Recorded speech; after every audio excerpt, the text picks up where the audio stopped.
Thrissur വാടാനപ്പള്ളിയിൽ K C. വേണുഗോപാലിനെ അനുകൂലിച്ച് flex വെച്ച CPM പ്രവർത്തകന്റെ ശബ്ദ സന്ദേശം പുറത്ത്. കോൺഗ്രസിൽ വിപ്ലവം ഉണ്ടാക്കാനാണ് ഫ്ലെക്സ് വെച്ചതെന്ന് വിശദീകരണം.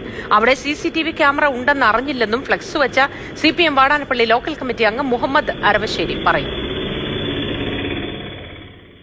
ഞാൻ ഒരു ബോർഡ് വെച്ചിട്ടുള്ളത് എന്റെ പ്രസ്ഥാനത്തിനോട് ഏറ്റവും കൂടുതൽ അല്ലെങ്കിൽ നമ്മുടെ പ്രസ്ഥാനത്തിനോട് ഏറ്റവും കൂടുതൽ എതിരുള്ള ഒരു പാർട്ടിയുടെ ആൾക്കാരുടെ ബോർഡാണ് വെച്ചിട്ടുള്ളത്, കോൺഗ്രസ് പാർട്ടിയുടെ. ഈ ഗ്രൂപ്പിൽ തന്നെ നമുക്ക് എല്ലാവർക്കും അറിയാം, വാടാനപ്പള്ളിയിൽ തന്നെ സ്വന്തം സ്ഥാനാർത്ഥിനെ തോൽപ്പിക്കാൻ വേണ്ടി, പാർട്ടി ചിഹ്നത്തിൽ നിൽക്കുന്ന സ്ഥാനാർത്ഥിനെ തോൽപ്പിക്കാൻ വേണ്ടി ഒരുങ്ങിയ ആൾക്കാരൊക്കെ ഈ ഗ്രൂപ്പിലുണ്ട്.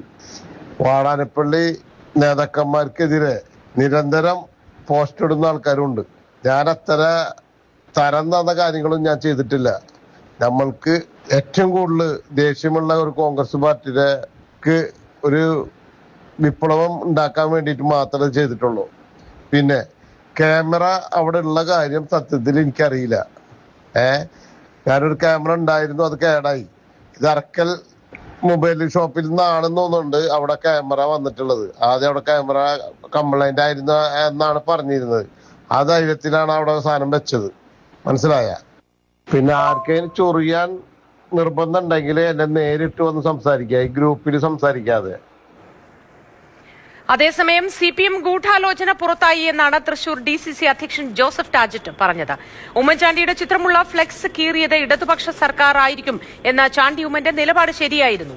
CPM ജില്ലാ നേതൃത്വം മറുപടി പറയണമെന്നും ജോസഫ് ടാജറ്റ് ആവശ്യപ്പെട്ടു.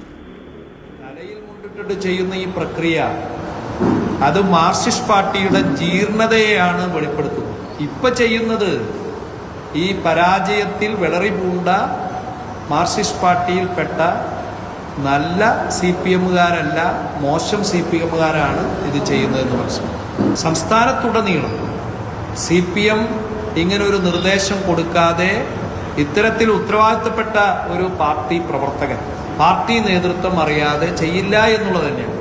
അതുകൊണ്ടാണ് അതിൻ്റെ പാർട്ടിയുടെ നേതൃത്വം ഈ കാര്യത്തെ സംബന്ധിച്ചുള്ള അവരുടെ നിലപാട് വ്യക്തമാക്കുന്നത്.